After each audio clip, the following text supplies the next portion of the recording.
Peace. I wanted to take a moment to build briefly about something that I've been noticing and give you a little bit of insight into that. And it goes all the way back to the death of Sandra Bland. If you're on social media, in addition to YouTube, such as Facebook, Twitter, Instagram, then I encourage you to search the hashtag Say Her Name. And that will give you insight into the deaths of the black women who have died at the hands of police here in America. As of today, August 5th, we've seen 690 American citizens die at the hands of the police here in America. And a part of those deaths were women. But yet we don't see the same degree of attention, empathy, and outrage being shown when black women die. And I think that it speaks to a deeper pathology between black male and female relationships when you have people who are speaking this revolutionary jargon and protesting and advocating Black Lives Matter when it comes to the deaths of Elton Sterling or Philando Castile or Freddie Gray or any of these other brothers. But then when it comes to Natasha McKenna, Kisha Anderson, Jennifer Williams, more recently Korryn Gaines, India Betty, all of these women who have also died at the hands of the police, you don't see the same degree of attention and empathy and outrage being shown, and that's a problem.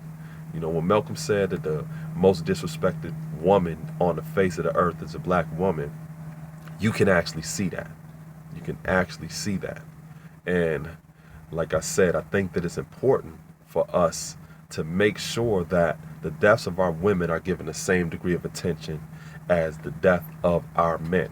And one of the things that I've also been seeing is when brothers are having this conversation about a Sandra Bland, they get into this same white rationalization about, well, she shouldn't have been mouthy and we don't know, what happened, and she had this in her background. I'm like, they sound just like some of these damn Trump supporters who are rationalizing why he's talking about building the damn wall to stop Mexicans from coming in this country. Or, you see the same type of mentality when it comes to a black woman dying. Same thing with Korryn Gaines. You see brothers having this conversation about, well, I seen the video when she got pulled over by the cops and she's using all of this Moorish rhetoric and jargon that don't apply to police officers, and she shouldn't have been believing in that bullshit, and that's what ended up getting her killed.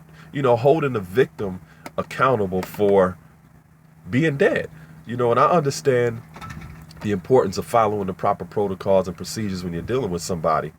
But since when does being mouthy or saying too much get you killed? I mean, that may happen in the streets, but we're not dealing with the streets. We're dealing with people who are in a position of authority to carry out the laws that they have sworn to uphold as law enforcement. We're not talking about people in the streets, so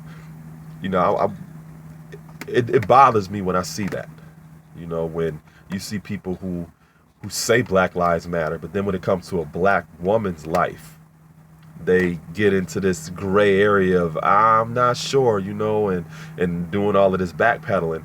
And one of the reasons why we don't see a lot of things happening in our communities and us being able to get together is because of that separation that we oftentimes have amongst each other, where we even view some of our lives more valuable than the lives of some of our other citizens and our other community members. So I will, this was inspiring, empowering, and is educating, and gave you a little bit. What's going on, y'all? Gave y'all a little bit of insight into something that I've been noticing, and I'm sure some of you may have noticed it as well. But again, to get more insight into a lot of these women that has been dying at the hands of the police, follow the hashtag Say Her Name, and that will give you some more insight. And then also in the description of this video, I'm going to include some more names of the women that you need to be aware of in order to help amplify what's going on, not just amongst black men in our community, but also black women. It's an attack not just on our men, it is an attack on our families. Peace.